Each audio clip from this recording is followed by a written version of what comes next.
같이 기도하고요. 시작하겠습니다. 하나님 아버지 감사합니다. 오늘 저희들에게 토요 성경 공부를 통해서 아버지 하나님 또 설교 시간에 하기 어려운 여러 가지 아버지 하나님 말씀들을 저희들이 함께 고찰해보고 또 마지막 때 말씀과 은사를 통해서 사단은 여러 가지 방식을 통해서 성도들의 귀한 복음을 빼앗아 가려고 할 때 아버지 하나님 저희들이 그 부분에 대해서 보완하게 하시고 준비하게 하시니 감사를 드립니다. 오늘 찾아온 모든 심령들을 하나님 축복하여 주시고 오늘도 아버지 하나님 전하는 자에게도 하나님께서 성령의 은혜를 입혀주실 뿐만 아니라 듣는 자들에게도 듣는 귀를 허락하여 주셔서 아버지 하나님 전달하는 자나 듣는 자가 하나님께서 목적하신 그 뜻에 따라서 우리 함께 나누어지는 복된 성경 공부가 되게 축복하옵소서.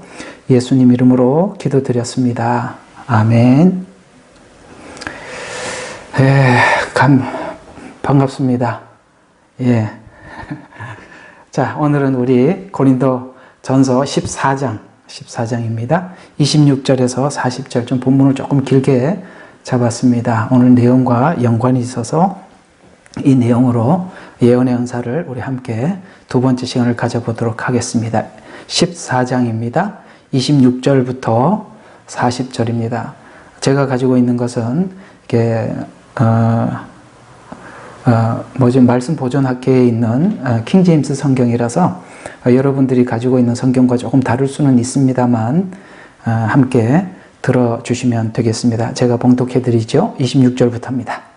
형제들아, 그러면 어떻게 해야 하겠느냐? 너희가 함께 모일 때에 너희 각자에게 시도 있고, 이거는 시편입니다. 교리도 있고, 이것은 성경에 있는 신약 성경에 있는 교리 서신이겠죠.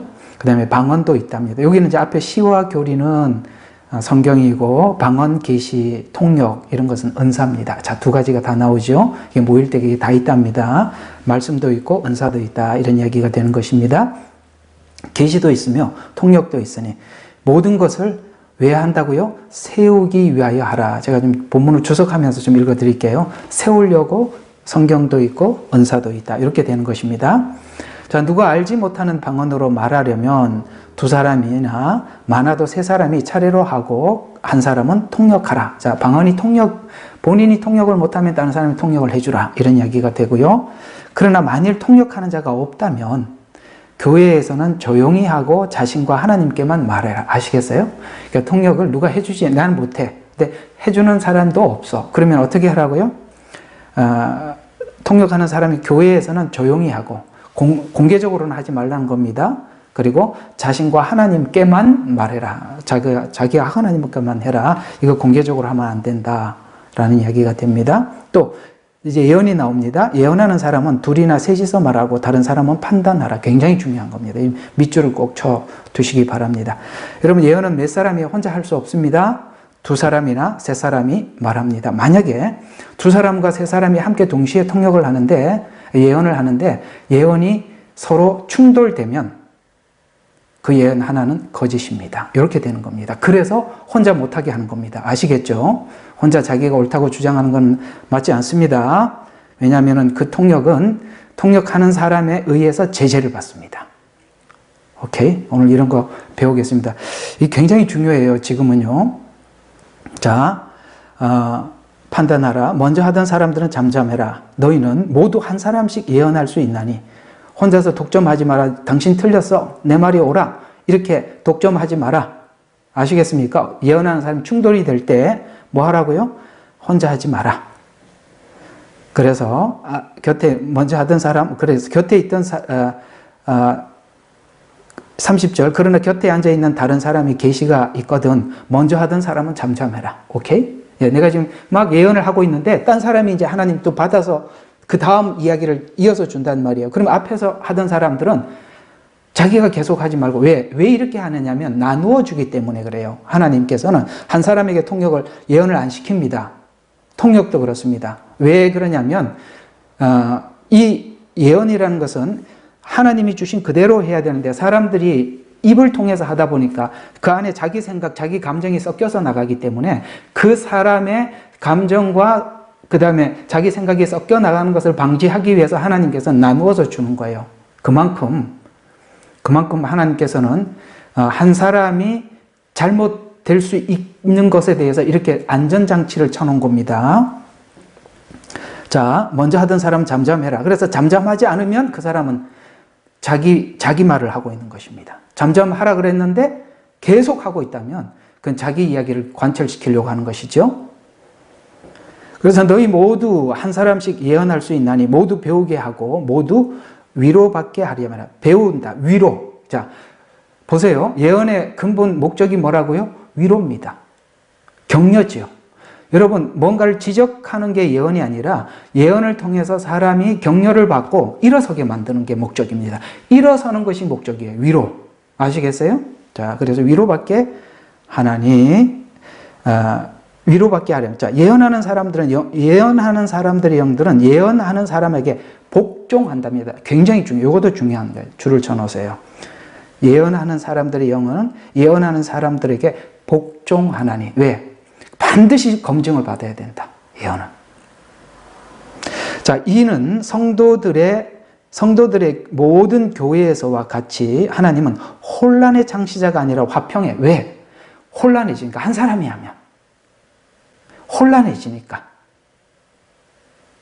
그래서 예언을 들을 때도 보면 예언을 들어야 될 사람이 예언을 들을 수밖에 없는 준비를 하게 하고 와서 하게 하는 거예요. 그래서 들어보면 그 예언을 딱 듣는 순간 하나님께서 내게 하시는 말씀이라는 것을 듣는 사람이 바로 알아듣게 돼 있다 이 말이에요. 근데 왜 생뚱맞은 이야기가 나오면 아니라는 거예요. 준비된 곳에 하나님께서 준비시켜 놓고 가서 예언을 하게 하는 거지, 생뚱맞은 이야기 전혀 이해도 안 가고 공감도 할 수 없는 것을 하나님이 갑자기 하지 않는다 이 말이에요. 혼란의 창시자가 아니에요. 화평을 위해서 예언하는 거예요. 근데 누군가 계속 예언을 하는데 화평이 깨져. 그거는 거짓 예언이다. 왜? 아까 위로, 화평, 이게 예언의 목적이다. 오케이? 여기 이제 성경 그대로 해석하는 겁니다. 근데 이 여자들에 대한 이야기가 좀 나와요. 좀 이야기 심각한 이야기예요. 보세요. 너희는 여자들을 교회 안에서 조용히 하게 하라. 그들이 말하는 것은 허락되지 않았으며, 아시겠어요? 또 율법에서도 말한 것까지 다만 복종해라. 여성들에게는 예언이나 통역이나 이런 것보다 복종을 요구한다는 걸 아셔야 됩니다. 그게 왜 그런지는 성경에 얘기하는 거 아시죠? 하와가 먼저 범죄했기 때문이다. 이렇게 말씀하고 있잖아요. 그래서 허락되지 아니하고 복종할지니라. 그런데 여자들이 배우고 싶다면, 무엇을 배우고 싶어 하면 집에서 자기 남편에게 물어라. 왜? 그 여자의 머리가 남편이니까 그 머리 남편이 가르쳐 줄 거라 이 말이에요. 그것이 불신자일 경우에야 우리가 거부해야 될 것이지만, 그래도 하나님께서는 일단은 이 교회 안에 두 부부가 함께 신앙생활을 하고 함께 하나님 앞에 나와 있을 때는, 아시겠어요?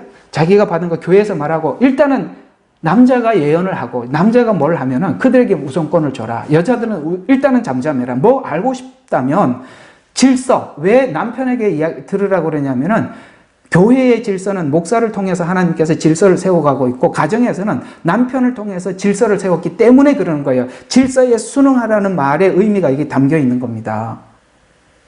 그래서 이는 여자들이 교회에서 말하는 것은 수치임이라 하나님의 말씀이 너희에게 나왔느냐? 여성들에게 하는 말이에요. 왜 이렇게 교회를 이렇게 혼란스럽게 만드냐? 하나님의 말씀이 너희에게서 나왔느냐? 아니면 너희에게만 이르렀느냐? 아시겠어요? 독점하려고 한단 말이야. 내가 하나님 앞에 계속 음성을 듣고 내게 말씀하고 있다. 이렇게 얘기하는 것에 대해서 질책하는 겁니다. 근데요, 그 뒤에 굉장히 엄격합니다. 저희 앞으로 예눈방도 이 37절을 그대로 적용하겠습니다. 만일 누구든지 선지자나 영적인 사람으로 생각한다면 너희에게 쓰는 글들이 주의 명령입니다. 이거는 권면이 아니에요.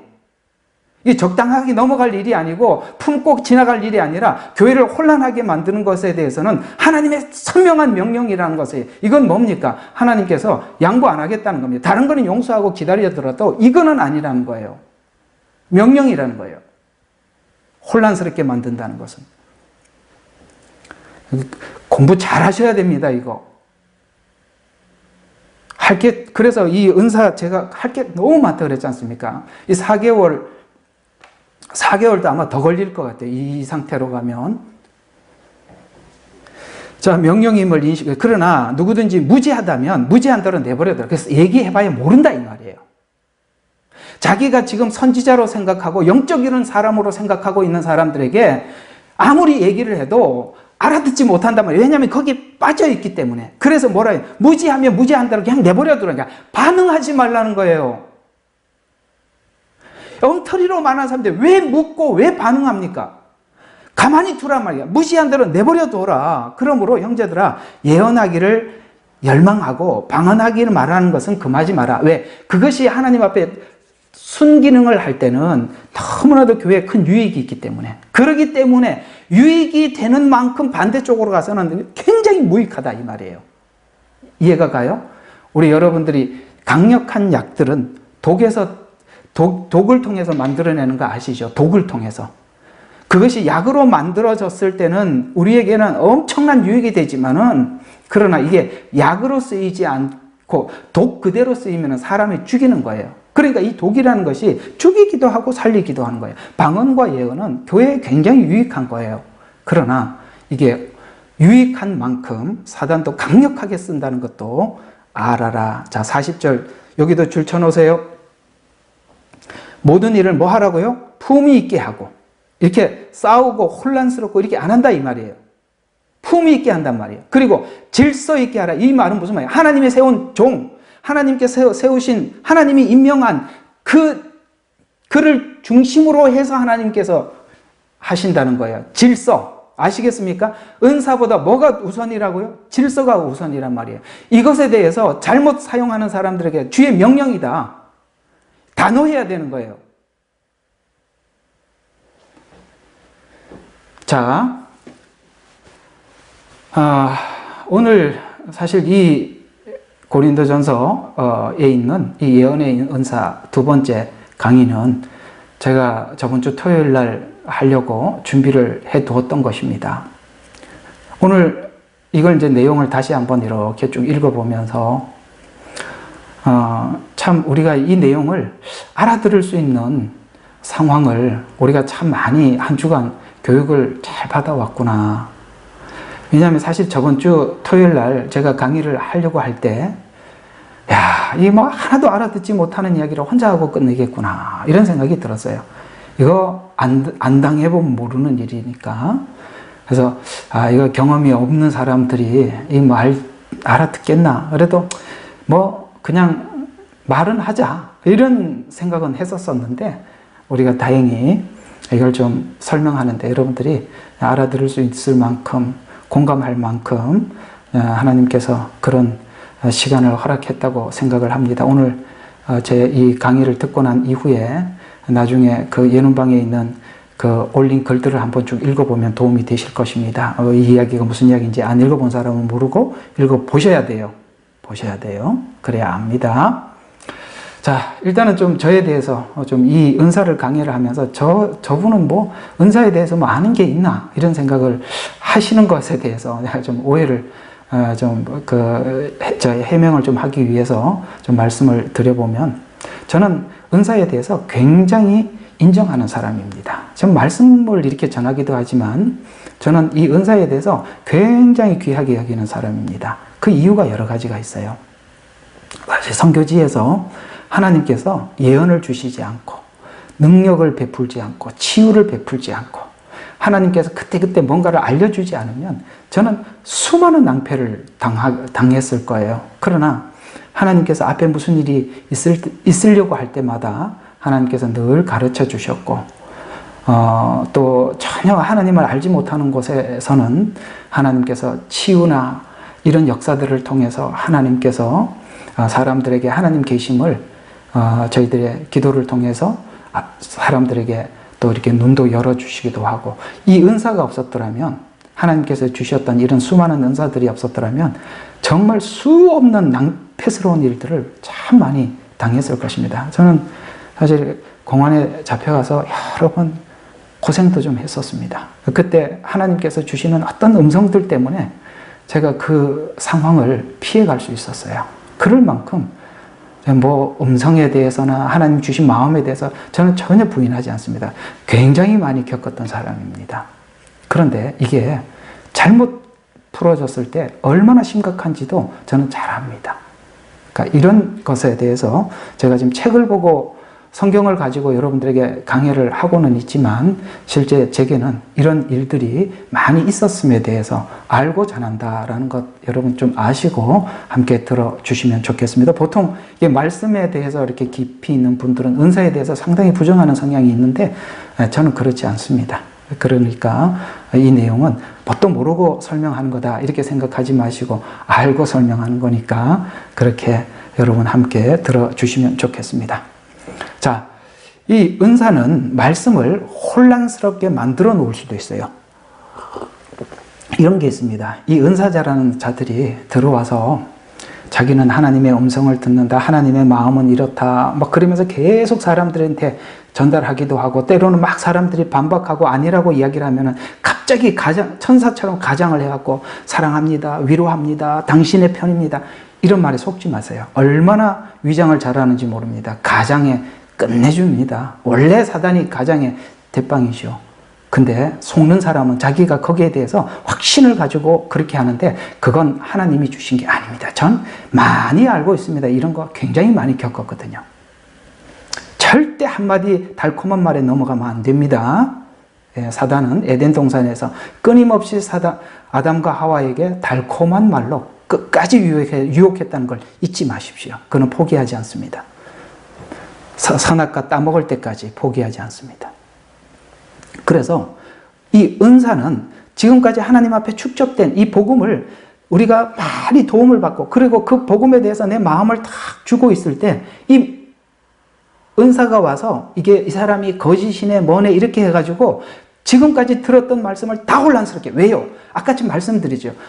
저번에도 말씀드린 것처럼 하나님께서 사단이 이스라엘을 공격하는 이유는 저 더럽고 형편없는 인간이 성경을 줬는데 이 성경이 과연 하나님의 말씀이라고 생각하느냐라는 생각을 하게 하기 위해서 이스라엘에 대해서 저렇게 공격하는 것처럼 복음이 정직한 복음이 아무리 전해지고 흘러졌다 하더라도 메신저를 공격하고 나면 그 메신저가 지금까지 가르쳐줬던 이 이야기들을 다 의심할 수밖에 없어요. 그렇게 은혜를 받아도 그 메신저가 부정한 사람이다. 진짜. 자, 그 메신저가 부정한 사람이다. 이렇게 사람들에게 공개적으로 알려지고 나면 어떻게 되겠어요? 지금까지 그 사람이 한 말이 진짜일까? 여러분, 바리새인들에 대해서도 예수님이 그렇게 말씀하셨어요. 그들이 하는 행위는 믿지 말고 본받지 말고 말은 들어라. 말까지 다 버리게 된다 이 말이에요. 그러면 우리가 어떤 생각을 하게 되냐면 야, 누굴 믿어야 되나 이런 생각까지 듭니다. 그래서 은사는 말씀을 혼란스럽게 흔들어 놓을 수도 있고 또 말씀만 하다 보면 은사를 혼란스럽게 만들어. 이 둘이 굉장히 조화로운데 충돌할 수 있다는 거예요. 은사와 말씀이 굉장히 조화롭게 움직이고 있어요. 그걸 관찰하는 데는 굉장히 긴 시간이 필요해요. 그러나 이 둘의 이해를 나누어서 보기 시작하면 은사는 말씀을 공격하고 말씀은 은사를 공격합니다. 우리 그런 거 많이 보셨죠? 어떤 사람은 굉장히 은사주의자야. 그런데 말씀에 대해서 굉장히 이상하게 풀어. 어떤 사람은 굉장히 말씀은 정통하게 잘 풀어. 그런데 은사에 대해서는 부인해.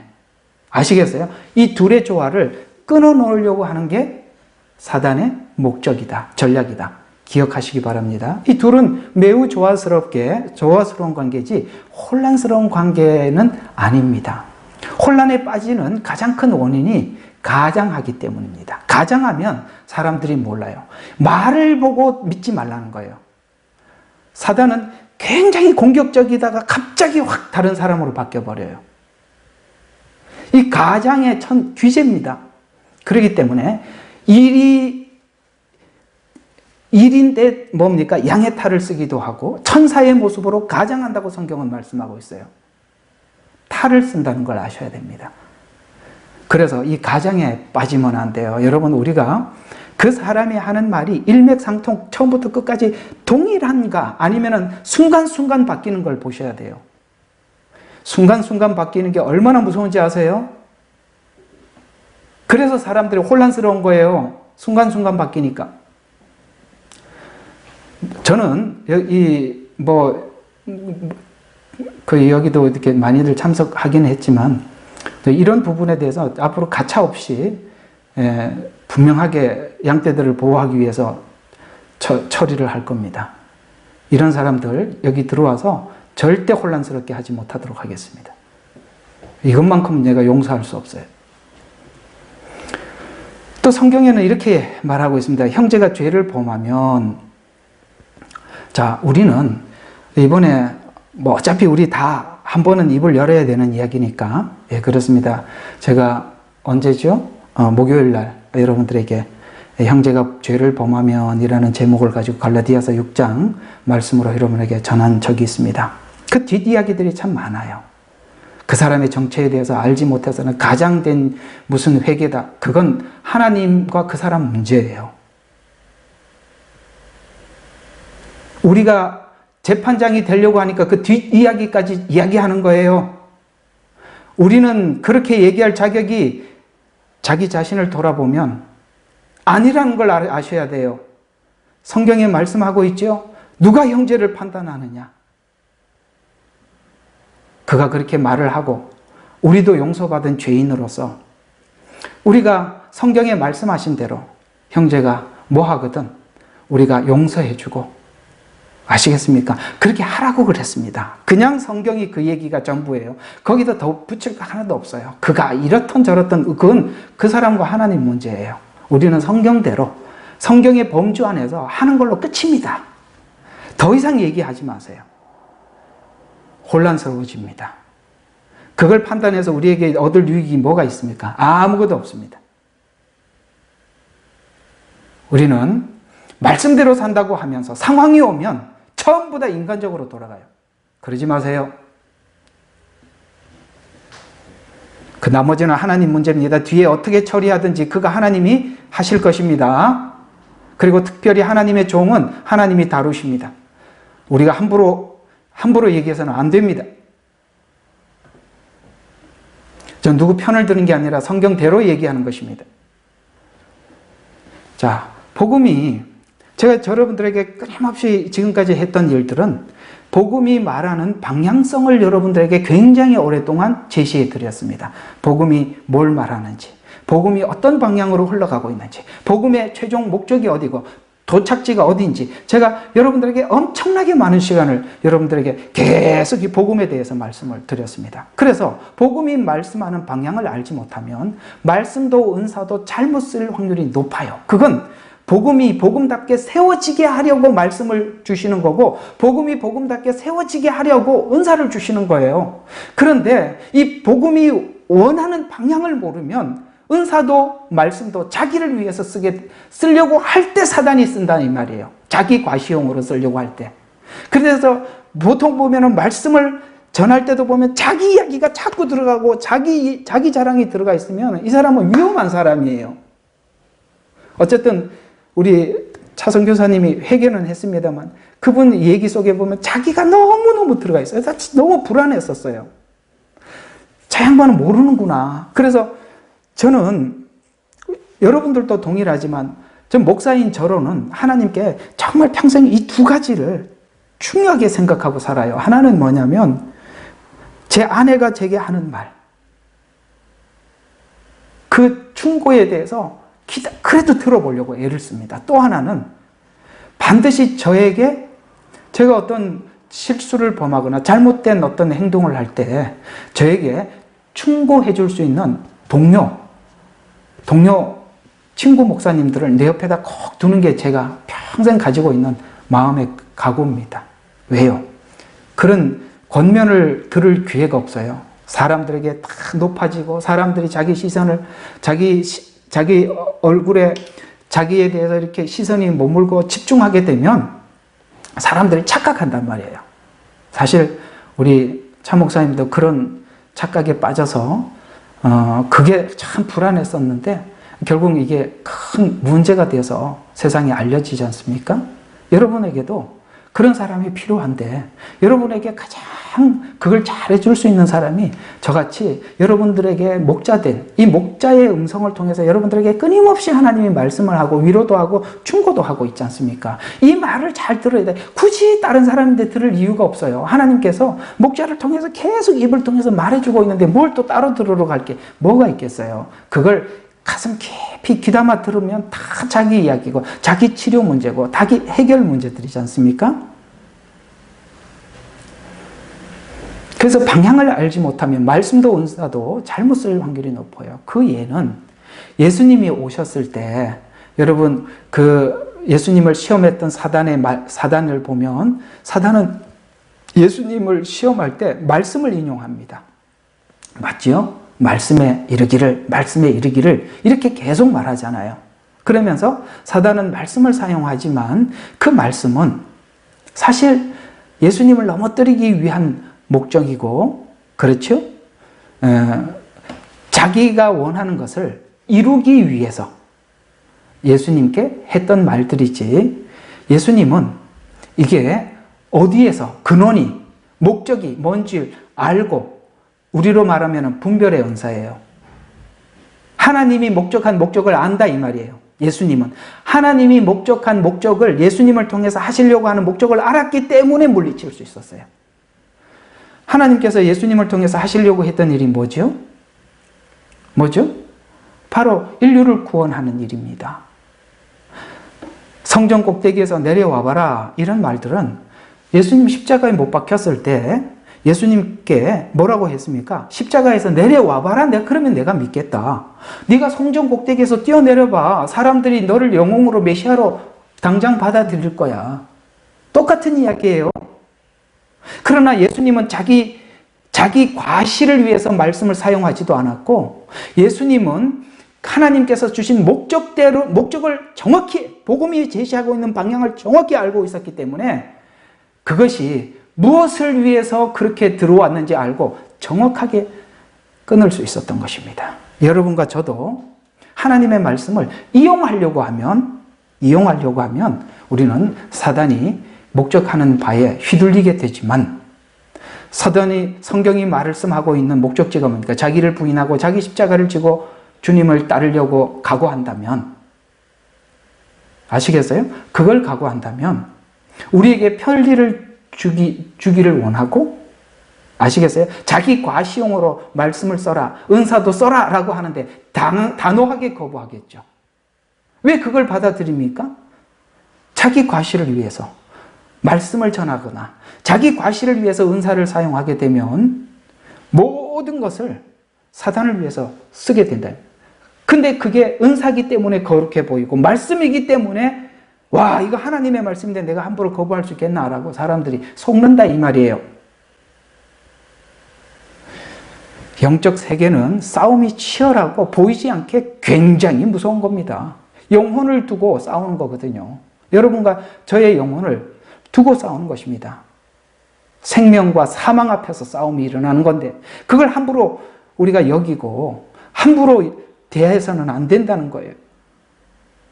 뭘 영혼을 위해서 이를 악물고 입 칵칵 문다고 그게 영혼이 지켜지는 게 아니에요. 속여서 들어오는데 결심으로 될 일입니까?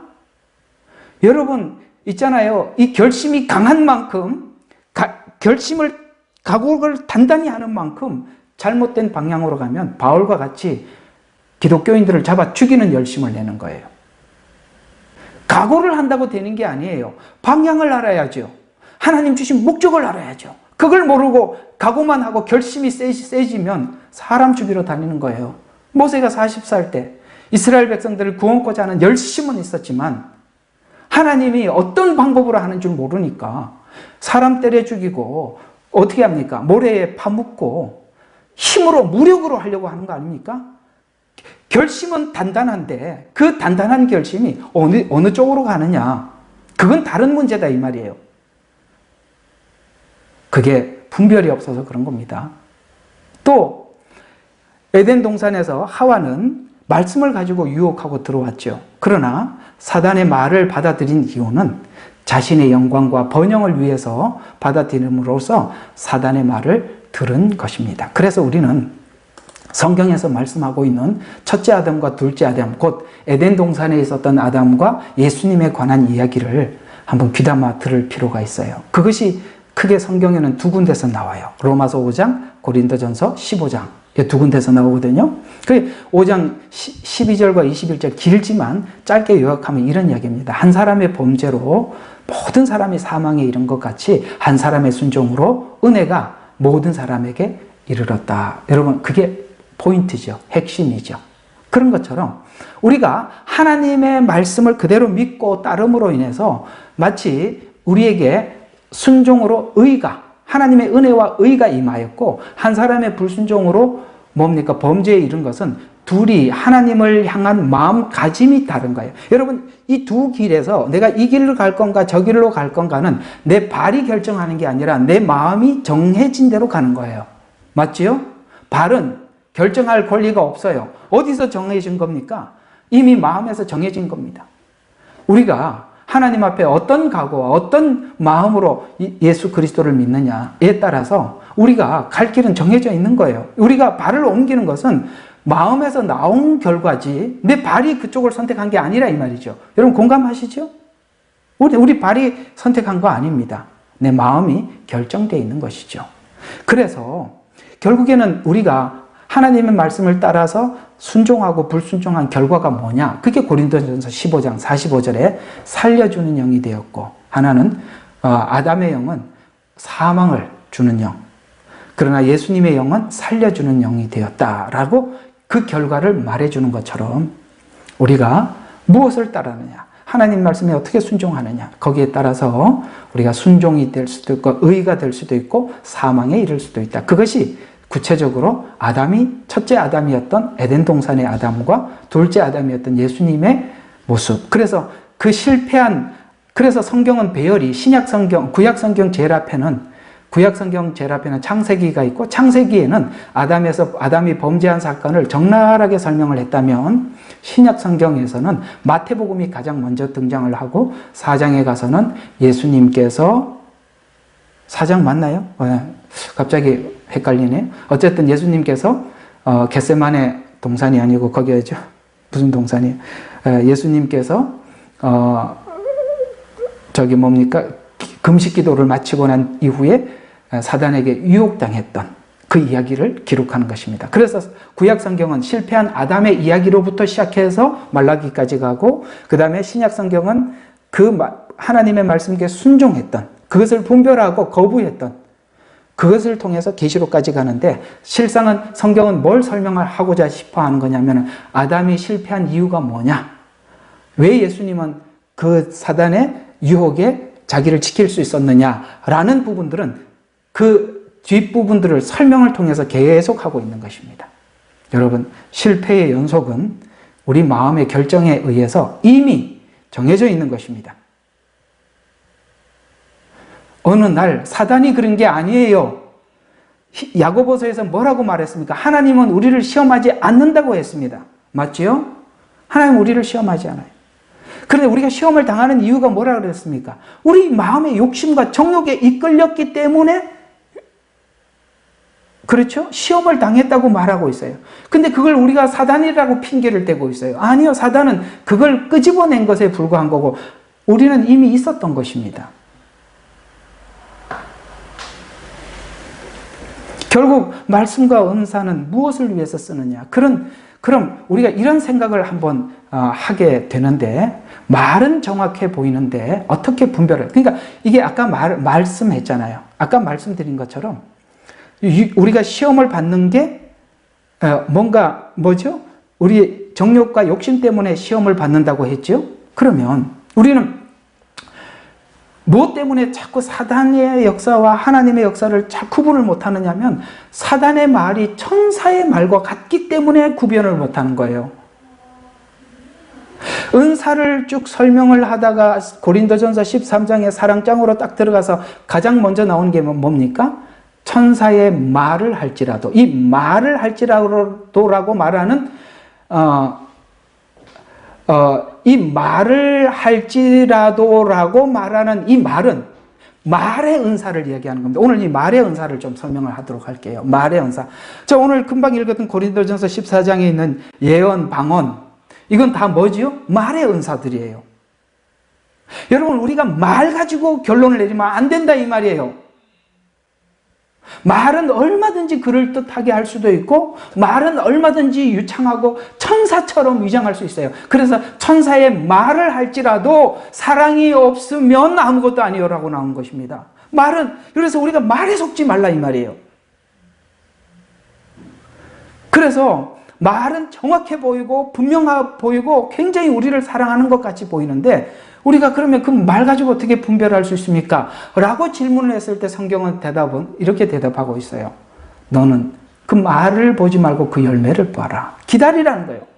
그가 과거에 어떻게 살아왔고, 그가 살아온 열매가 어떠며, 그래서 우리가 누군가를 알려고 할 때 그 과거를 추적해 봐야 하는 거예요. 그 사람이 어떻게 살아왔고, 그 삶이 어떠했는지, 만약에 회심점이 있었다면 그 회심 한 이후의 열매는 어땠는지, 이런 거는 관찰하지 않고 그저 말하는 말만 듣고, 야, 저 사람 달라졌네, 뭐 했네, 그걸 가지고 우리가 정죄하고 판단하지 않고, 그건 하나님 앞에 올려드리라고 아까 서두에 말씀을 드려요. 그건 올려드려야 될 일이지만, 그러나 우리가 말에 속지 않으려면 그의 지난날 과거의 삶과 열매를 관찰할 필요가 있어요. 그래서 열매를 보면 아나니라고 주님은 정확한 잣대를 우리에게 주셨어요.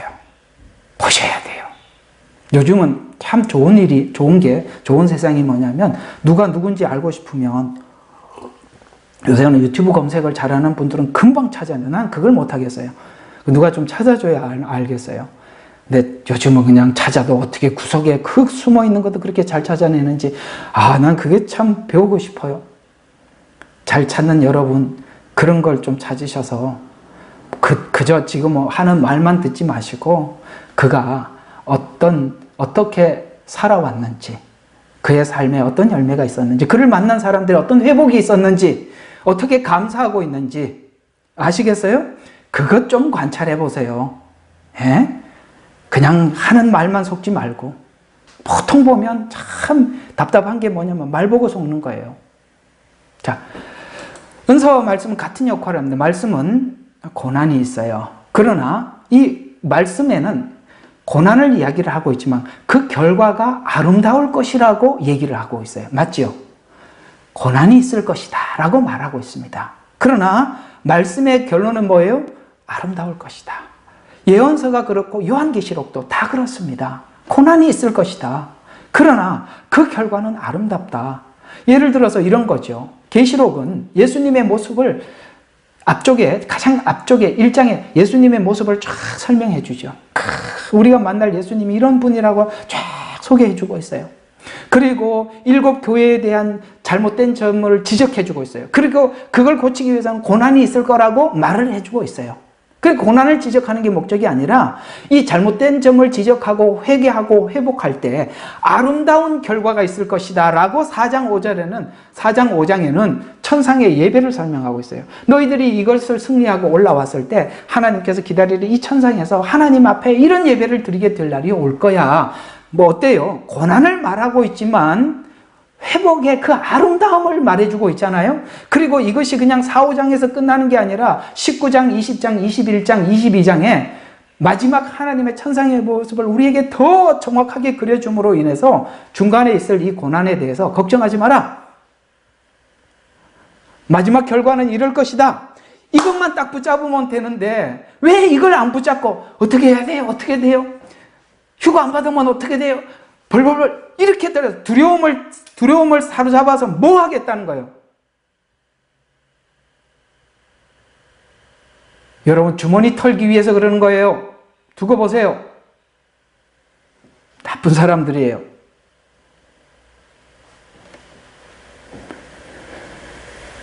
아유, 이게 참 한동안 이 마음이 힘들어서 이제 오늘 이게 좀 언어가 좀 소리가 좀 질러서 죄송합니다. 좀 낮추도록 애를 써보겠습니다.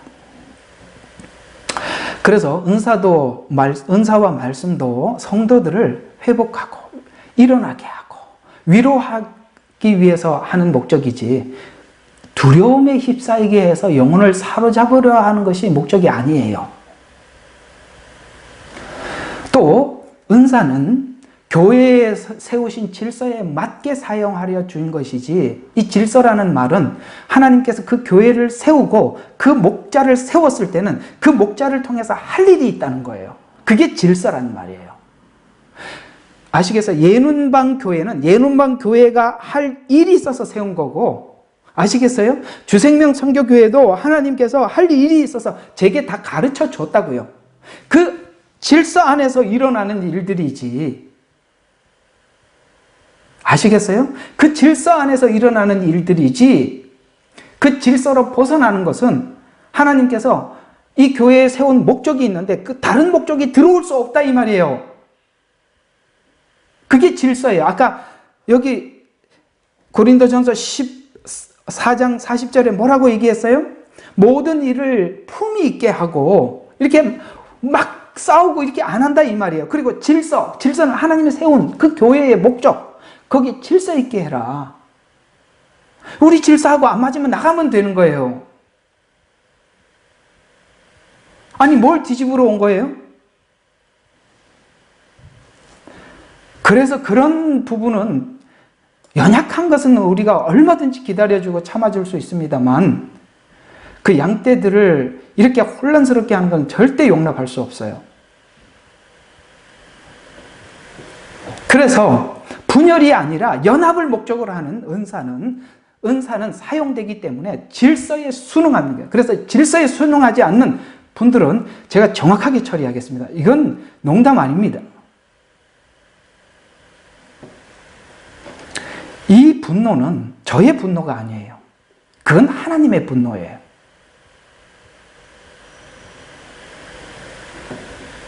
자, 예언과 음성 듣는 것은 같은 것인가 다른가? 여러분, 제가 이제 이번에 이렇게 이야기 중에 이런 말이 하나 나와서 제가 이게 좀 정리를 해드리고 싶어요. 여러분, 예언하는 것과 음성 듣는 거는 다른 겁니까? 같은 겁니까?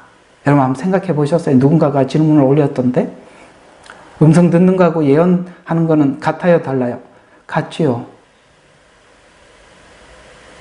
음성 듣는 것도 말이죠. 예언하는 것도 말이죠. 말이라는 말의 은사 안에서 같다 이 말이에요. 그걸 다르다고요? 저는 이 예언을 하는 사람들은 말을 하는 거예요. 하나님이 말을 해서 말을 전하는 거거든요. 그럼 음성 듣는 거하고 예언하는 게 다릅니까? 같잖아요. 들어야 말을 하죠. 아무것도 안 들리는데 어떻게 말을 해요? 같은 거예요. 그걸 딱 분리시켜요. 이게 다 장난이라는 거예요. 다 이게 거짓이에요. 자, 왜 그러냐면 봐요. 자, 이제 앞으로 여러분들과 이 부분도 하겠습니다만 은사는 많은 이렇게 종류로 나눌 수 있어요. 나누어져요. 그게 뭐냐면 생각의 은사가 있어요. 그냥 이제 나중에 한번 또 자세히 할 거예요. 생각의 은사가 있어요. 행동의 은사가 있어요. 말의 은사가 있어요. 제가 이제 말했던 그 말의 은사가 조금 전에 했던 겁니다. 그 다음에 사랑의 은사가 있어요. 그 다음에 요 한 가지를 덧붙이면 은사와 같이 포함되는 직분의 은사가 있어요. 자, 보세요. 이게 뭐냐면 생각의 은사는 지혜와 지식과 영분별이에요. 영분별, 요거 끝나면 영분별로 넘어갈 거예요. 예언의 은사 끝나면 영분별로 갈 거예요. 예언의 은사 아마 오늘 다 못 끝날 겁니다. 다음 주에 또 해야 될 거예요. 자, 근데 생각의 은사는 지혜, 지식, 영분별이에요. 그 다음에 행동의 은사가 있어요. 그건 뭐냐면 믿음, 병고침, 능력, 행함이에요. 그 다음에 말의 은사가 있어요. 이건 정보의 은사라고 표현하게 돼요. 뭔가를 정보를 전달해 주는 거예요. 그게 예언, 방언, 통역이에요. 아시겠어요? 음성 듣는 것과 말하는 것은 말의 은사에 들어가 있다고요. 사랑의 은사가 있어요. 섬기는 은사, 권위의 은사, 구제하는 은사, 긍휼의 은사, 이런 것들이 사랑의 은사에 속해요. 사랑은 모두가 필연적으로 갖는 것이지만 은사로 구분했을 때 이 사랑의 은사에 속한다 이 말이 되는 것입니다. 직분의 은사가 있어요. 하나님께서 주시는 직분들이죠. 사도, 선지자, 복음 전하는 자, 목사, 교사, 다스리는 자. 이 다스림이라는 것은 구약에서는 장로라고 표현되어 있어요. 이것도 이제 나중에 직분의 은사 한번 좀 자, 제가 얘기하려고 하는 것은 다른 게 아니에요. 듣는 것과 말하는 것은 정보의 은사예요. 말의 은사예요. 다르지 않습니다. 정리해드렸죠? 다르다고 그게 다 속이에요. 그러니까 모르면 당하는 거예요. 모르면.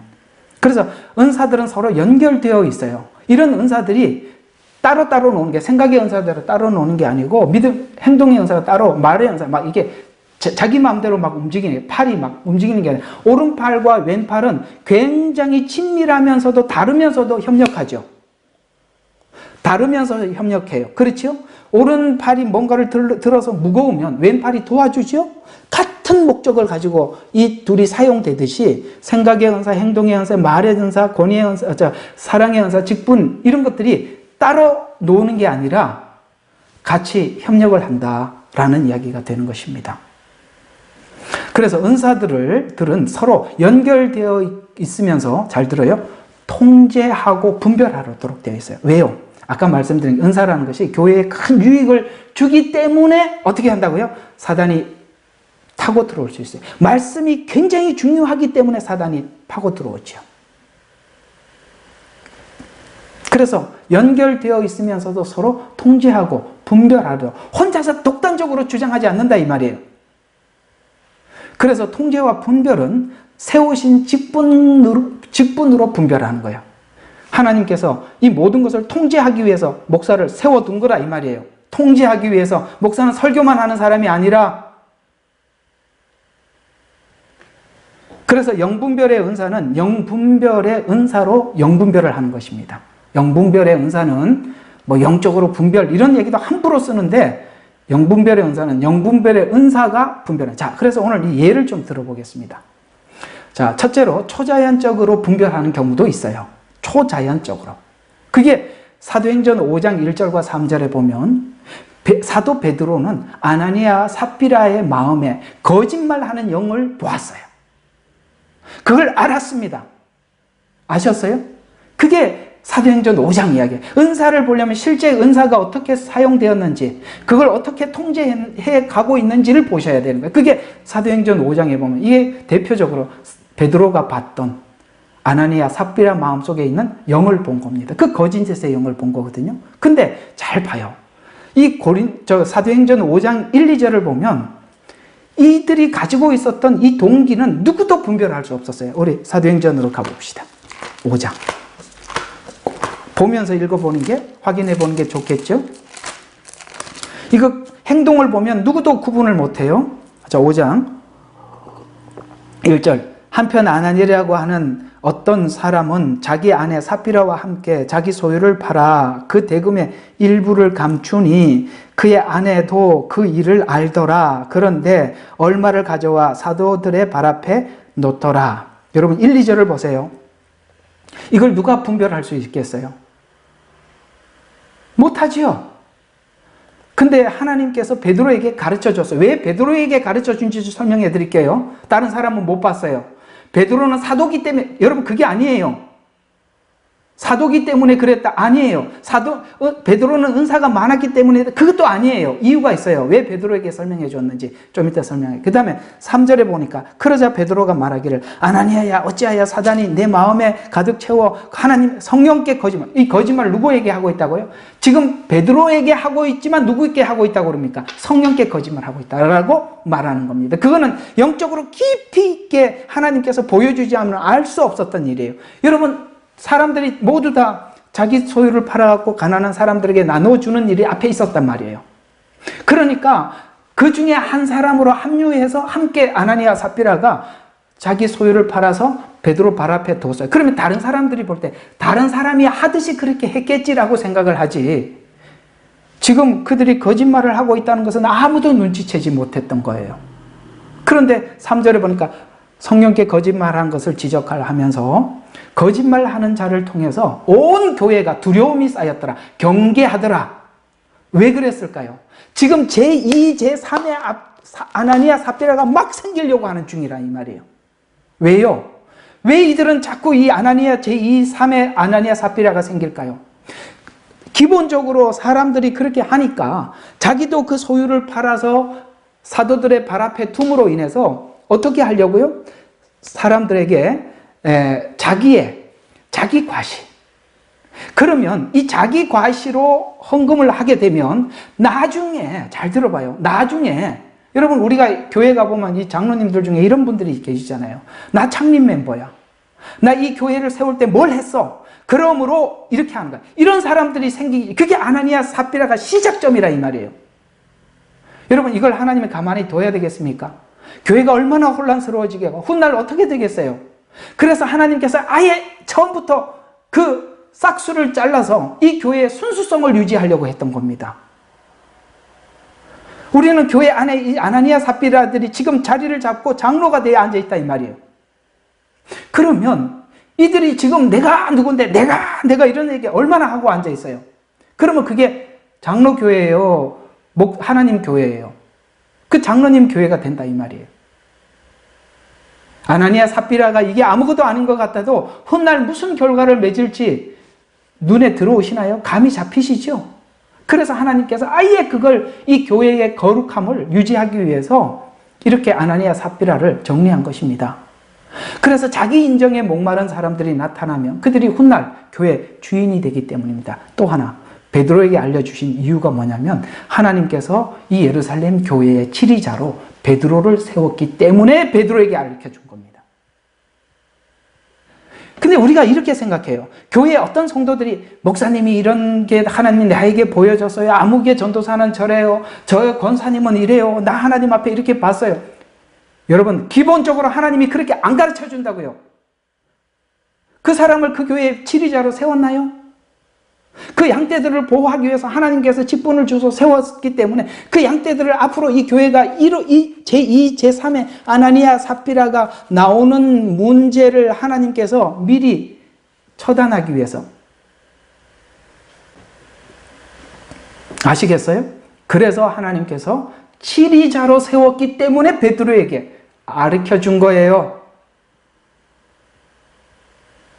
일반 성도들에게는 치리자로 세웠기 때문에 상대방의 약점을 보여주지 않습니다. 기본적으로 자꾸 보는 사람들은 아닌 거예요. 왜 그게 보이죠? 성경하고 많이 다르지 않습니까? 그래서 봐서 어떻게 하겠다는 거예요? 이랬습니다. 저랬습니다. 아, 제가 말한 대로 그대로 됐지요? 이런 말들을 왜 하는 거예요? 앞으로 자기 얘기 치리를 들으라는 거 아닙니까? 제가 선교지에서는 이런 사람을 만나본 적이 없는데 이 한인들 목회하면서 이런 사람이 왜 이렇게 많은지 몰라. 우리 정말 이 은사에 대한 공부를 좀 하셔야 되고 하나님께서 이걸 얼마나 선하게 쓰시려고 하는데 이게 얼마나 잘못될 수 있는지 제가 그러자면 은사는 잘못 사용하는 걸 훨씬 많이 배우셔야 된다고.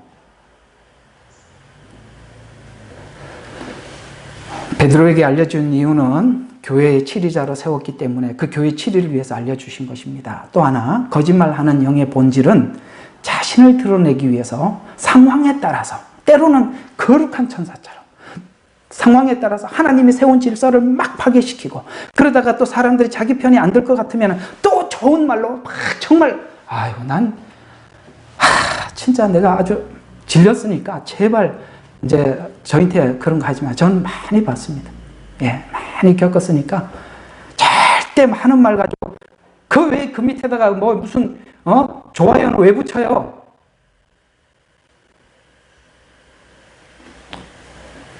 아, 정말 너무 답답해요. 이렇게 어두우면 안 되는 거예요. 여러분, 하여튼, 좀 많이 배웁시다. 아시겠죠? 배우려면 많이 배우셔야 돼요. 우리 생각대로 하는 게 아니에요. 모든 게. 자, 그 두 번째로, 아까는 하나님께서 베드로에게 초자연적으로 가르쳐. 베드로가 어떻게 알겠어요? 하나님께 가르쳐줘서 알았지요? 근데, 말씀을 아는 지식으로도 분별한대요. 아시겠어요? 분별의 은사는 말씀으로도 하지만 하나님이 초자연적으로도 열어주시기도 하지만 하나님이 말씀을 가지고 있을 때 말씀을 가지고 구별할 수 있어요. 그게 요한일서 4장 1절과 6절 이거 누가 이렇게 잘 올리시더구만 그 말입니다. 사랑하는 자들아 다 영을 믿지 말고 그 영들이 하나님께 속했는지 시험해라. 이는 많은 거짓 선지자들이 세상에 나왔습니다. 너희가 하나님의 영을 이렇게 알지니. 자, 하나님의 영인지 아닌지를 이렇게 알으래요. 예수 그리스도께서 육신으로 오신 것을 시인하는 모든 영은 하나님께 속한 것이요. 초대교회는 예수님이 육신으로 온 것에 대해서 부인을 했었어요. 지금은 그게 다를 수 있어요. 이건 많이 아니에요. 여러 가지 다양한 형태로 많이 달라졌어요. 그러나 초대교회는 육신으로 온 것을 부인했었어요. 그래서 육신으로 온 것을 부인하는 영은 하나님께 속한 것이요. 예수 그리스도께서 육신으로 오지 아니한 것을 시인하지 아니하는 영은 하나님께 속한 것이 아니니 이것이 적그리스도의 영이라. 그러면서 6절을 보면 이 말이에요. 지금 요한이 전했던 이 복음, 순수한 그 복음들, 여기에 대해서 우리는 하나님께 속하였으니, 요한과 그 무리들은 하나님께 속하였으니 하나님을 아는 자는 우리 말을 듣고, 진짜 복음이 구별할 줄 안단 말이에요. 그걸 이렇게 저게 진짜인지 거짓인지 이거 딱 들으면 구별할 줄 안다 이 말이에요. 그래서 그 말이에요. 하나님을 아는 자는 우리 말을 듣고 하나님께 속하지 아니한 자는 우리 말을 듣지 아니하느니라. 이로써 진리의 영과 미혹의 영을 아느니라. 진짜 복음을 전해보면 거기에 대해서 싸우고 저항하고 반대하고 반박하고 이러는 사람들은 그거는 미혹의 영이라는 거예요. 우리가 그 사람이 진짜 복음만을 순수하게 예수 그리스도만 소개하고 있고 진짜 최소한 우리가 그 정도는 분별할 줄 알잖아. 그죠? 예? 저 사람이 지금 거짓 그리스도를 전한다, 참 그리스도를 전한다, 이 정도는 우리가 분별할 줄 알잖아요. 근데 그걸 가지고 이렇게 꽈서 공격하고 저래서 꽈서 공격하는 것을 진리의 영과 미혹의 영으로 아느니라. 분명히 성경이 말하고 있잖아요. 그래서 거짓의 열매는 두 가지로 나타나는데, 첫 번째 육신으로 오신 예수를 부인하는 거예요. 역사적 사실에 대해서 자꾸 영적으로 풀으려고 그래요. 역사적 사실로 증명을 해 들어가야 되는데, 맞지요? 성경은 예수님이 오시는 것이 우연히 갑자기 온 것이 아니라 이미 창세 에덴 동산에서 약속하셨고 그 역사를 통해서 쭉 역사과 시간을 타고 들어오신 거잖아요. 근데 자꾸 영해 이렇게 푸는데, 영해를 풀기 전에 역사적으로 설명을 해놓고 영적으로 살짝만 덧붙이면 좋은데, 역사적 사실은 다 버리고 이건 다 영해라고 자기 마음대로 푼단 말이에요. 아시겠어요? 저의 이 답답함을 좀 이해해 주시기 바랍니다. 두 번째, 우리말을 안 듣는다. 우리말이란 요한복음에 기록된, 요한 1서니까 요한복음에 기록된 예수님께서 육신을 입고 이 땅에 오신 하나님을 믿지 않고 거부하더라. 사실을 거부하더라. 영해. 그래서 영해가 무서운 거예요. 어떤 분들은 자꾸 영해 이걸로 막 다가오는데 무섭습니다. 이게 영혼 사냥이, 사단이 하는 영혼 사냥이 보통이 아니에요. 그가 지금 6,000년째 사냥을 하고 있다는 걸 아셔야 합니다. 6,000년째. 구약 4,000년, 신약 2,000년. 그는 방법도 너무나도 다양해졌고 교묘해져 있고, 우리가 어디에서 어떻게 잡혀갈지 몰라요.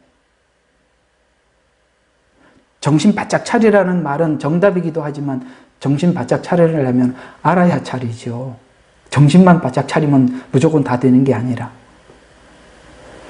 요한계시록 2장 2절에 보니까 내가 어떻게 악한 자들을 용납지 아니한 것과 자칭 사도라 하지만 아닌 자들을 시험하여 그들이 거짓말쟁이임을 찾아낸 것과, 그 다음에 영분별이 절실히 필요한 이유는 다른 복음도 있기 때문에, 우리 이제 갈라디아서 목요일날 오랫동안 해왔던 그 말씀 그대로 이렇게 말씀하고 있죠. 갈라디아서 1장 6절과 9절에 보니까 나는 너희가 그리스도 이 은혜 안으로 너희를 부르신 이로부터 그렇게 빨리 떠나. 여러분, 우리가 이 처음에는 순수한 복음을 들었다가 빨리 떠날 수 있다는 것도 성경은 지적하고 있다는 것을 명심하십시오. 떠날 수 있다. 조심해라. 다른 복음을 따르게 됨을 이상히 여기노라. 다른 복음이 없나니 다만 너희를 교란시키기 위해서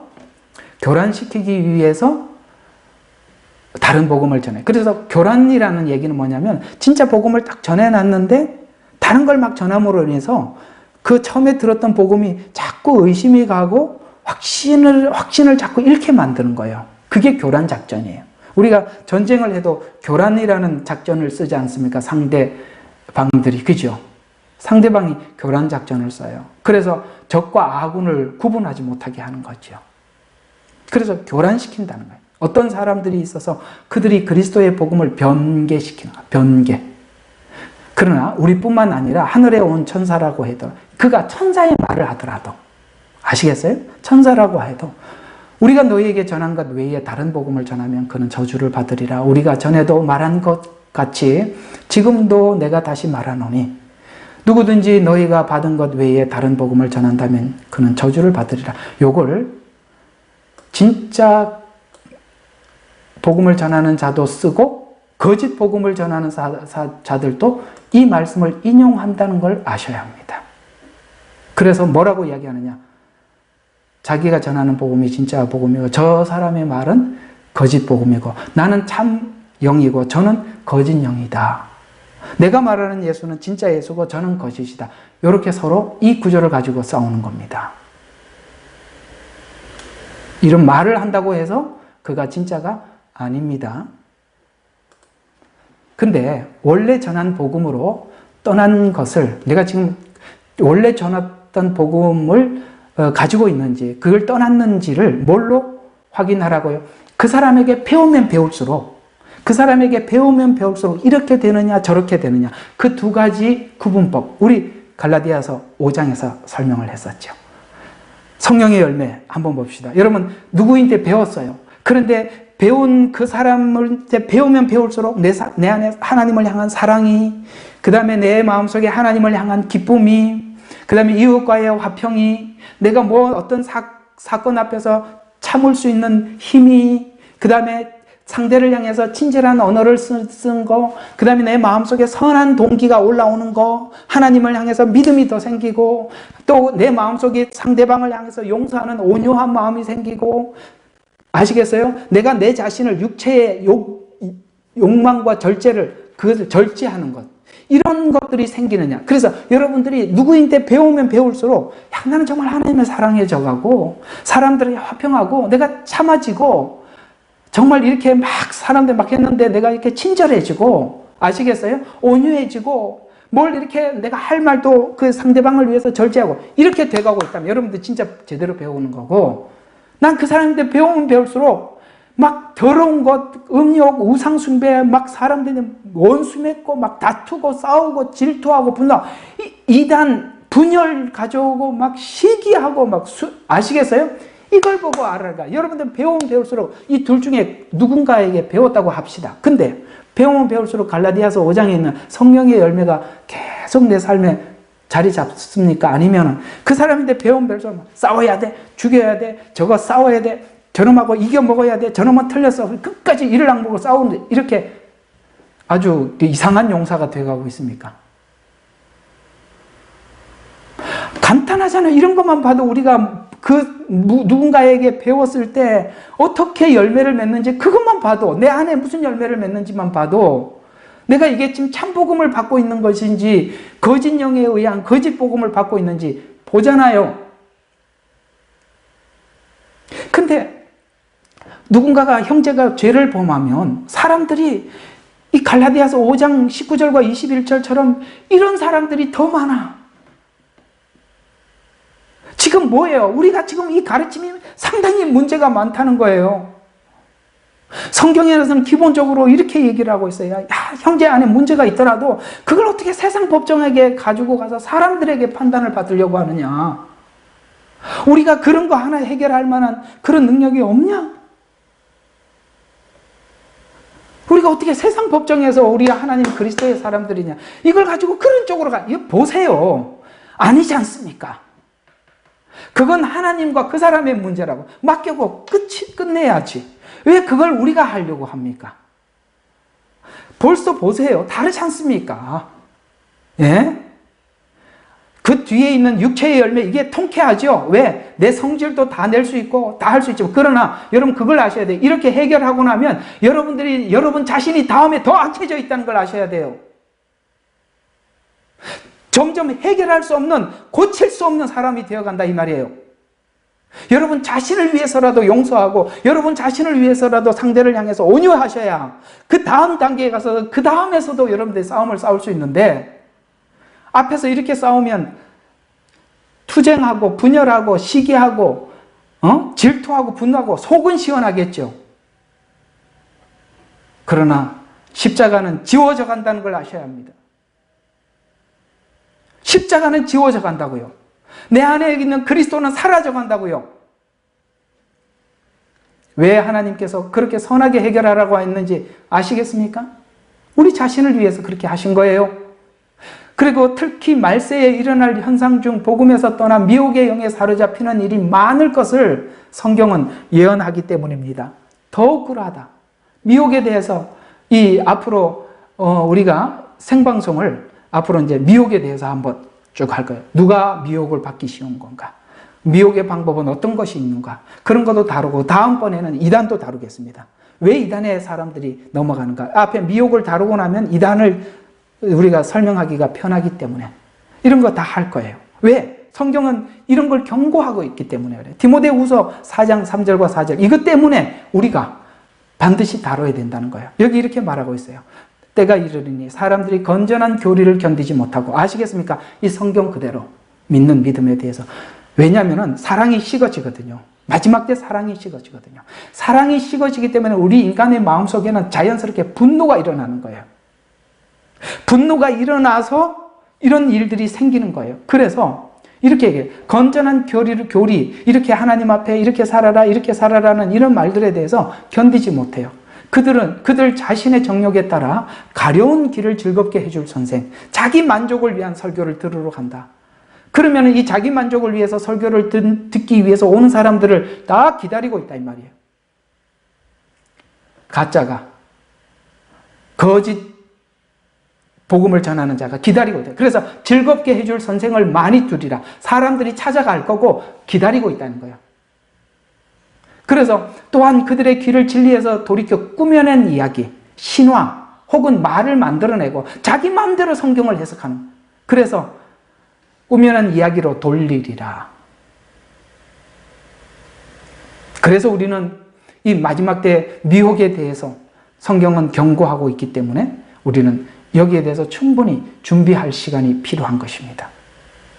이와 같이 영분별의 은사는 신자들이 자신이 받은 구원의 복음을 보존하기 위해서 필요한 은사인데, 이 은사는 생각의 은사에 속한 지혜, 지식, 영분별에 속하는데, 자, 예언은 예언의 은사에 의해서 통제를 받아야 돼. 이게 우리가 아까 처음에 얘기한 것처럼 예언은 교회와 교회의 덕이 되고, 이게 뭐냐면 어떤 한 사람에게 유익을 끼치는 게 아니라 교회 전반에, 이런 뜻이에요. 교회의 덕이 된다는 것은. 아시겠어요? 누구 한 사람에게 집중되지 않는다. 교회 전체의 덕을 세우기 위해서 하는 것이다. 그러기 위해서는 우리가 받은 복음을 유지하기 위해서는 보존이 필요한데, 자, 그러면 이 보존을 위해서 아까 이제 읽었던 예언은 예언의 통제를 반드시 받아야 된다는 거. 아까 굉장히 강조했던 부분이죠. 예언하는 사람들은 둘이나 셋이서 말하고 다른 사람들은 판단을 해. 보세요. 참 신기하죠. 한 사람이 절대 못하게 했어요. 한 사람, 둘, 많으면 셋. 근데 둘, 셋이 한다고 모든 사람이 그냥 믿는 게 아니라 뒤에 보면 다른 사람들은 판단하게 하래요. 이만큼 예언은 하나님의 경계를 세운 겁니다. 왜 그러냐면 이런 게 있어요. 자, 한번 봅시다. 여러분 지금 성경 한 구절 깨닫는 게 급해요? 아니면 지금 여러분들이 처해져 있는 이 상황에서 어떻게 처신을 해야 되는지 그 처신 문제에 대해서 답을 듣고 싶은 게 급해요? 한번 물어봅시다. 어떤 게 급하죠? 말씀 공부는 멀리 있고 딴 이야기 같고, 예언은 지금 당장 나에게 필요한 이야기를 주는 것 같아서 사람들 마음속에 뭐가 있죠? 말씀보다는 빨리 예언을 통해서 지금 현 상황을 어떻게 처리해 나가야 할까라는 게 인간의 악한 본성입니다. 성경 공부는 지루하고 끝도 없고, 해도 내 얘기와 좀 다른 것 같고, 현실은 지금 당장 여러 가지가 앞뒤가 막혀 있고, 우리가 예언의 맛을 들이기 시작하면 성경에서 돌아선다는 걸 하나님은 경계하시는 것입니다. 예언은 다 죽어가는 사람을 응급실에 데리고 가서 찢고, 다 죽어가는 사람 닌겔 한 방 먹이는 거예요. 그러니까 닌겔 한 번 주는 거예요. 그래서 다 죽어가는 사람 잠시 일으켜 세우는 거예요. 그 다음에는 밥을 먹어야지요. 아시겠어요? 밥도 이 집에 저 집에 식당 돌아다니면서 먹지 말고 집밥 먹어요. 그게 제일 맛있는 밥입니다. 예? 여러분 있잖아요. 여러분을 누가 잘 알겠어요? 여러분에게 맡겨준 양떼 그 목자가 잘 아는 거예요. 이 분위기 누가 알겠어요? 남들은 와서 막 흐트려놓고 자기 말 후루룩 하고 갈 수 있어요. 목사는 그렇게 못해요. 사람들이 부족하면 기다려줘야 돼요. 인내해야 돼요. 왜 지금 말 안 하나라고 생각하지요? 기다리는 중이라고요. 그걸 못 보면 누가 와서 바른 말 한마디 탁 하고 가는 사람이 딱 옳아 보이죠. 옆집 엄마는 사탕을 그렇게 안 사줘. 사탕 사주면 이빨 다 썩으니까 안 사주려고 그러는데, 옆집은 가서, 옆집에 아줌마는 데리고 가서 사탕 하나 사주고 이리 와 라고 손 내밀면 오잖아요. 옆집 사람은 내가 사탕을 먹어서 이빨을 썩든지 안 썩든지 아무 상관없습니다. 부모는 그 맛있어 보이는 사탕을 사줄 수 없는 속사정이 있는 거예요. 그 속사정을 살필 줄 알아야죠.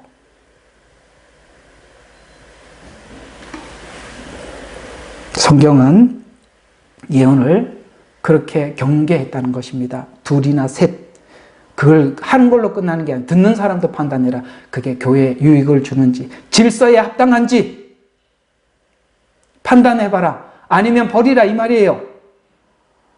예언보다 더 분명한 성경을 가지고 있지 않습니까? 그래서 교회 모임에서 예언하는 사람이 있을 때 다른 사람들이 그 예언을 판단하라는 말로, 예언이 개인의 주관적인 해석에 의존하지 말라는 중요한 말씀입니다. 그 개인의 주관적인 이야기에 의존하지 말라. 둘이나 셋이서 말하라는 이유는 왜 둘, 셋이냐? 예언은 교회 공동체와 하나됨을 지향하는가? 아시겠어요? 아까 예언을 교회의 덕을 세운다는 것은 교회가 연합하는 거예요. 서로 다른 성향의 사람을 하나로 만들어주는 게 원래 예언의 목적이라 이 말이에요. 만나기 싫은 사람을 만나서 서로 깎이는데 그것을 할 수 있도록, 극복할 수 있도록, 그걸 할 수 있도록 내게 위로를 주고 용기를 주는 게 예언의 목적이라는 거예요. 그래서 듣는 사람이 판단해보고, 야, 저거는 자꾸 이렇게 편을 가르는 거 아니냐, 저거 지금 분열시키려고 하는 게 아니냐 라고 생각이 하면 그걸 듣는 사람이 판단하라는 거예요. 아닌 건. 보세요. 이거 내가 진짜 내가 가만히 쳐다보고 하도 기가 막혀서 공부 좀 하세요. 뭐 하러 왔는지. 둘이나 셋이서 말하라는 이유는, 예언은 교회 공동체에서 하나됨을 지향하는가, 그리고 하나님의 목적에 부합되는가, 검증과 통제를 받아야 함을 의미합니다. 질서, 통제 굉장히 중요해요. 왜? 우리는 아담과 같은 성향이 있어서 그래요. 사단이 이거 내가 먹고 싶었는데 먹으라고 그러니까 먹을까 하는 마음이 우리 다 있잖아요. 이거 하나님이 하지 말라고 그러는데 해도 되나라고 얼마나 물으러 다녔어요. 옛날에 보니까 그래요. 술 먹는 사람이 술은 정말 끊기 싫은데 술을 먹어도 된다는 이야기를 어디서 이렇게 끄집고 와고, 성경에 보세요. 바울이 디모데에게 술을 쓰라고 그래야 하지 않았습니까? 성경에 보니까 술 취한 사람들도 나오는데 술을 취하지 말라 그랬지, 언제 먹지 말라 그랬으면 어디 가진 핑계를 대서 술을 드시려고 그러시는데, 아니라는 거 아시죠? 성경을 그렇게 해석하려는 우리 죄의 성향이 죄에 대해서 허락하려고 하는 그런 마음이 우리에게 가득하고 있다는 사실에 대해서 왜 부인하시죠? 그게 이중성 아닙니까? 제가 우리 마음속에 있는 가장 죄가 이중성이라고 했잖아요. 성경을 해석해도 그렇게 자기가 원하는 걸 하기 위해서 자꾸 찾아내고, 아시겠어요? 누구인데 예언이나 은사를 하더라도 자기를 알아주는 사람을 찾아가니 사단은 그런 사람을 미리 여기저기 배치시켜 놓고 나오는 사람마다 잡아가는, 다 여러분 이 집에 나가면 일로 나가도 기다리고 저 뒷문으로 나가도 기다리고 옆문으로 다 기다리고 있어요. 한번 나가보세요. 다 기다리고 쫙 치면 언제 나오나 하고 팔짱 끼고 기다리고 있다니까. 어떤 울타리 안에서 보호받는 게 그렇게 귀한 겁니다.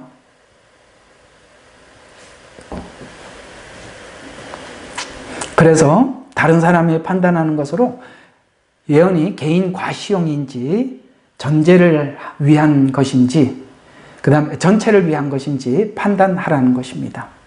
이렇게 하는 이유는 거짓 예언을 분별하고 진리 곧 성경에 합당한 예언만 전달하도록. 예언과 성경이 다르지 않다 이 말이에요. 예언과 성경이 다르지 않아요. 성경이 원하는 방향에 도움을 주기 위해서 예언이 있는 거예요. 예언이 주고 성경이 뒤에 해석이 따라오는 게 아니라 성경이 해석이 원칙이고 그 뒤에 예언이 붙여주는 거예요. 어떻게 보조가 주인이 됩니까? 자, 그래서 예언은 예언에 의해 통제를 받아야 오류가 없음을 설명할 수 있는 성경 구절 한 예를 들어보겠습니다. 신명기 18장 20절과 22절입니다. 그러나 내 이름으로 거짓으로 말하는 선지자나 내가 명령하지 아니한 것을 내 이름으로 하는 선지자. 아시겠어요? 내 이름. 근데 전부 다 자기 이름으로 해요. 성경에 보니까 마태복음 5장인가 6장에 보면은 주의 이름으로 귀신을 쫓아내고 주의 이름으로 다 갖다 붙여놨어요. 여기도 똑같지요. 주의 이름으로만 딱지를 붙이면 다 주의 이름이냐? 아니라 이 말이에요. 사단도 주의 이름이라는 권위를 쓰더라니까. 권위. 만약에 사단의 이름으로 그럼 누가 듣겠어요? 주의 이름이라니까 주의 이름인갑다 하고 속는 거예요. 그러나 주의 이름이라고 붙인다고 해서 주의 이름이냐? 아니라는 거예요.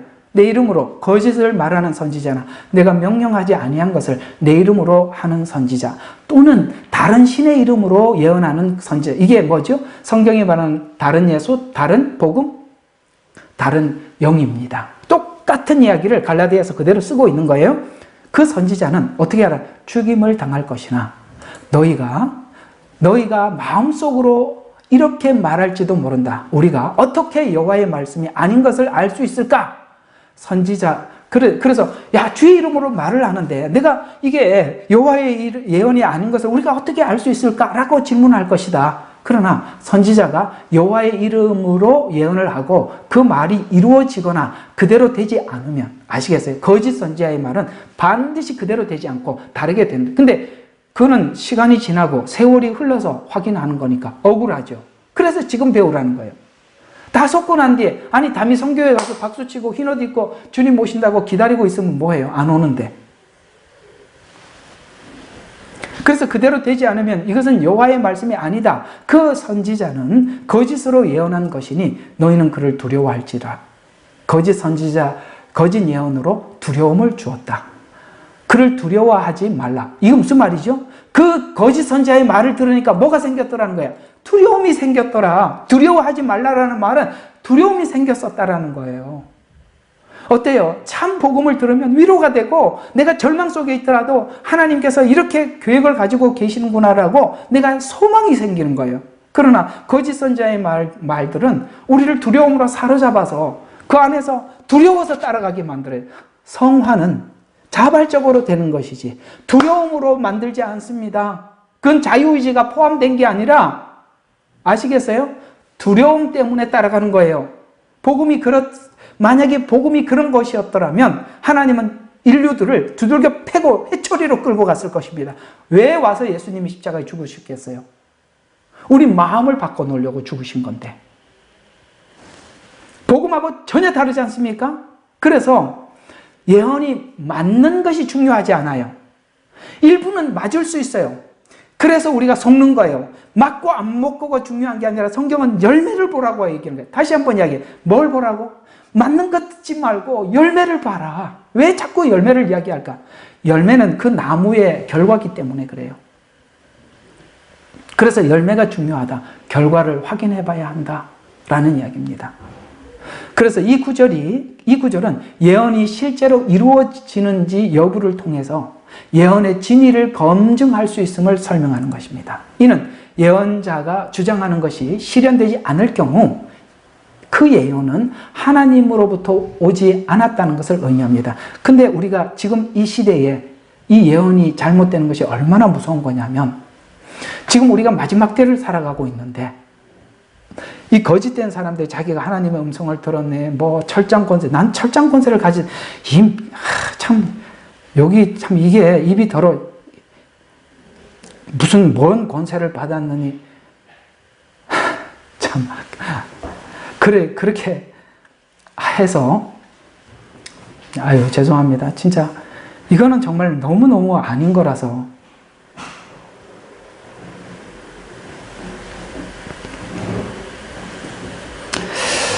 자 그래서 그 예언자가 주장하는 것이 실현되지 않을 그게 무슨 말이냐면 우리가 마지막 때 잘못된 예언을 듣고 잘못된 말씀을 듣고 난 이후에 여러분들이 그렇게 준비하고 있다가 그 사람 말 믿고 준비하고 있다가 아니면 여러분 그 사람이 여러분들의 0.0001도 책임지지 않습니다. 맞죠? 천국 가서 너 왜 그렇게 했냐 그러면 너 왜 이렇게 잘못돼서 갔다고 합시다. 그러면 제가요 아무개인 때 배웠는데요. 그게 진짜인 줄 알고 배웠거든요. 그렇게 핑계 대시겠어요? 그 아무개인 때 왜 배웠죠? 그 동기는 자기 마음속에 결정한 거 아닌가? 예레미야서 28장을 예를 들어서 설명을 해보도록 하겠습니다. 예레미야서 28장에 보면 2장에서 예레미야 선지자는 하냐냐라는 거짓 선지자와 대결합니다. 나옵니다. 예레미야서 28장 하냐냐는 거짓 선지자고 예레미야는 참 선지자입니다. 하냐냐는 포로로 끌려간 유대인들이 빠른 시일 안에 돌아올 것이라고 예언합니다. 끌려갔어요. 안 끌려간다고 했는데 평화롭다고 얘기했는데 결국은 끌려갔어요. 그래도 또 거짓말하고 앉아있어요. 어떻게 거짓말하느냐면 곧 돌아올 것이다. 이렇게 예언을 하고 있어요. 여러분 앞에도 거짓이고 뒤에도 거짓이에요. 앞에 틀렸어요. 근데 뒤에 또 다른 걸 가지고 또 꺼내놓는 거예요. 우리 그런 거 많이 봤죠. 거짓 예언하는 사람들 처음에 이렇게 얘기했다. 불발되면 다음에 또 다른 거 꺼내놔. 하나님의 교회인가 그 나쁜 놈 죽었잖아요. 그랬더니 하나님의 교회 무슨 어머니가 나오고 아버지가 나오고 왜 그랬냐면 중보하러 올라갔다 또 만들어낸단 말이에요. 신천지 좀 이따 이만희 죽고 나면 뭔가를 또 준비해놨을 거예요. 그죠? 예, 아마도 그도 올라가서 중보자로 예수님이 중보하고 있듯이 또 이렇게 사기쳐도 믿을 것 같아요. 참. 그러니까 첫 번째 예언이 틀리면 또 거짓 예언을 또 한다면 그러니까 계속 거짓이 돌아오는 거예요. 그래서 일괄성이 있는지 보셔야 되는 거예요. 사람들이 막 이렇게 높여줬다가 또 막 상대방은 막 비방을 했다가 또 높여줬다. 요게 두드러지는 거짓의 특징입니다. 화해합니다. 용서합니다. 그걸 누가 믿어? 아이고 어디 가서 그게 통했는지 몰라도 저희들은 절대 안 통해요. 그렇게 가정하는 겁니다. 그랬더라면 입을 다물어야 될 거예요.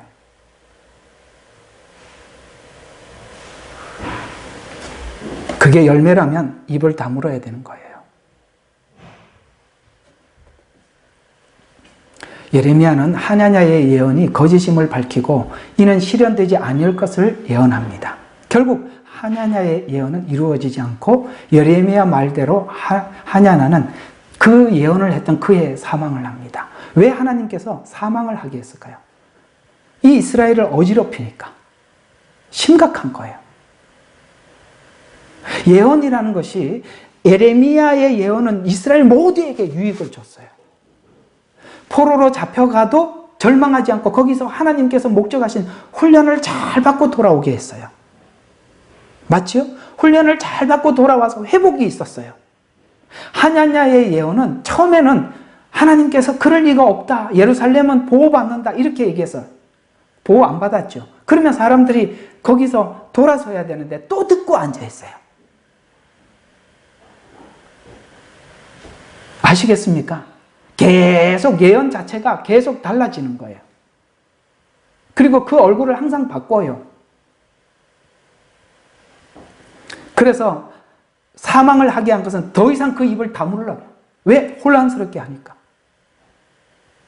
이 예시들은 성경적 맥락에서 예언이 실현되는지의 여부를 통해서 예언의 진실성을 검증하는 방법을 보여줍니다. 또한 공동체 내에서 예언의 진위를 판단하는 과정이 중요하다는 것을 강조하면서 고린도전서 13장에 언급한 대로 다른 사람들이 예언을 심사하고 판단해야 한다는 원칙에 부합합니다. 아시겠어요? 그래서 우리가 모두 다 판단하는 공부를 해야 돼요. 배워야 되는 거예요. 그래서 판단하고 해야 한다는 원칙에 부합합니다. 이러한 접근 방식은 거짓 예언과 진정한 예언을 구분하는 데 도움을 줍니다. 자, 조금만 더 하고 마치겠습니다. 자, 거짓 예언의 문제는 예언자의 마음에 자신이 으뜸되고 또 사람들에게 자랑하려는 교만한 마음 때문에 그것이 우리 속에 해결이 안 된 상태에서 하나님의 음성이 들린다면 그건 자기의 교만을 이제 보세요. 성령님은 겸손한 자리에 임하고 사단의 영은 교만한 자리에 임하는 거예요. 그래서 자신이 으뜸되고 자랑하려는 교만한 마음이 나중에는 깊숙이 숨어서 들어가 있을 수 있어요. 그걸 자기가 보지 못할 수 있어요. 그게 진짜 문제예요. 그건 정말 하나님이 다루셔야 돼요. 우리가 기다려서 될 일이 아니에요. 제가 아까 말씀드렸잖아요. 난 연약한 지체에 대해서 얼마든지 인내할 수 있어요. 그러나 우리가 우리가 해야 될 영역이 있다면 하나님이 해야 될 사람도 있는 거예요. 그 둘은 다릅니다. 그래서 사단이 교만한 마음을 사용하기 때문에 그렇습니다. 그래서 하나님께서 가진 마음, 어떤 마음? 기본적으로 하나님의 일을 하는 설교자나 은사자들은 기본적으로 두 가지 마음이 있어야 돼요.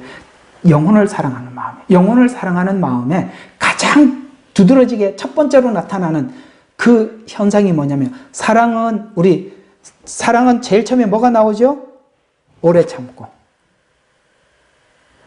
그 상대의 영혼을 향해서 참아주는 겁니다.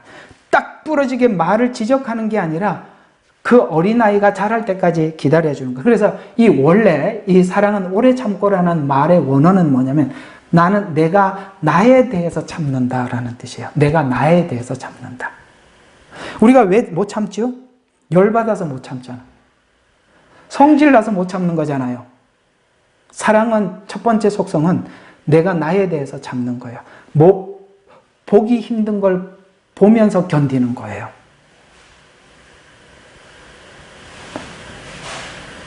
그래서 하나님 앞에 사랑이 없으면 그걸 못 봅니다. 정의만 남죠. 사랑 없는 정의는 다 죽이죠. 그래서 영혼을 사랑하고 교회 전체를 사랑하고 교회 질서를 따르고 순종하고 참 예언을 그때 하나님이 주신 이게 훈련이 보통 훈련이 아닙니다. 이게 그냥 제가 나열한 게 아니라 하나님께서 이 훈련을요 엄청나게 시키는 거예요. 예, 좀 마지막에 우리 데이비드 차이 목사님 이야기를 좀 하면서 제가 그분을 사역하는 걸 쭉 봤을 때 이 훈련이 안 됐구나. 막 그냥 눈에 여기저기서 보이시더라고요. 그래서 정말 하나님께서 한번 다뤄줬으면 좋겠다. 희망사항이었습니다. 어쩌면 그분은 지금 이제 주님과 시작하고 출발점에 섰을 수 있습니다. 지금 시작일 겁니다. 우리는 사람을 정죄할 자격은 없습니다. 그 영혼이 주님 앞에 잘 되기를 우리 기도해야 하는 것입니다. 그게 그리스도의 마음을 가진 사람들의 본성인 것이죠. 자, 오늘 이야기들을 좀 했습니다만 저도 저번 주에 아마 설명을 했더라면 이렇게 열심히 하지 않고 알아듣나 못 알아듣나 이렇게만 그냥 마음에 좀 갈등이 있었을 겁니다만 한 주간 교육을 참 하나님께서 교회 전체를 흔들어 놓을 만한 사건도 있었고 여러 가지들을 우리가 겪으면서 여러분들 많은 생각을 했을 텐데 오늘 이 내용을 들으면서 아마 여러분들 나름 많이 정리가 되셨으리라 생각이 듭니다. 우리가 설교를 함부로 할 수도 없는 거고 그렇다고 은사를 마음대로 사용할 수 없는 것은 우리 마음속에 하나님을 향한 진실한 신앙 고백과 그 마음을 우리가 다 갖기 전에는 우리가 함부로 꺼내놓으면 상대에게 위로가 되고 격려가 되는 게 아니라 상처를 내고 절망케 만들 수 있다는 것, 거기까지 여러분 아셔서 모든 일들의 통제를 받으시고 절제를 받으시고 아시겠죠? 그래서 우리가 많은 걸 알고 나면 하나님과 가까워지면 할 말이 많은 것보다 부끄러운 게 더 많고요. 그렇죠? 할 말이 많은 게 아니라 남을 가르치기보다는 자기를 돌아보는 게 많아지는 것입니다. 그런 풍성한 은혜가 있는 사랑하는 우리 예논방과 주생명 선교교회 여러분이 되시기를 주의 이름으로 축원하고 다음 주에 또 이 내용을 가지고 한 번 더 해야 될 것 같아요. 오늘도 사실 다 못했습니다. 이렇게 저는 예언의 연세 2번으로 끝내려고 그랬는데 이게 3번까지 갈 줄은 몰랐습니다. 다음 주에 한 번 더 찾아뵙도록 하겠습니다. 제가 기도하고 마치도록 하죠. 하나님 아버지, 우리는 모두 다 자격 없는 사람들입니다. 왜냐하면 우리는 상상할 수 없는 죄인이었고 용서받을 수 없는 죄를 용서받은 죄인 중에 괴수들이기 때문입니다. 죄인 중에 괴수가 누가 누구를 정죄하고 판단하겠습니까? 그저 우리가 바라고 소망하는 것은 하나님께서 주신 말씀과 은사가 우리 연약한 지체들에게 골고루 나누어지고 연약한 성도들이 아름답게 그리스도 안에서 자라나는 것, 그것이 우리 하나님 앞에 소망하는 소원일 뿐입니다. 아버지 하나님, 우리 모두 다 그리스도의 마음을 품게 하여 주셔서 우리가 가지고 있는 말씀이 상대방에게 귀한 권면이 되고 용기가 되는 그런 은혜가 우리 가운데 있게 축복하여 주시옵소서. 여러 가지 서로 다른 생각을 할 수 있겠지만 오늘 이 말씀으로 서로 통일되게 하여 주셔서 극렬한 마음으로 세상의 모든 것을 바라보고 사람을 바라볼 수 있는 마음을 허락하여 주옵소서. 우리를 구원하신 예수 그리스도의 이름으로 기도드렸습니다.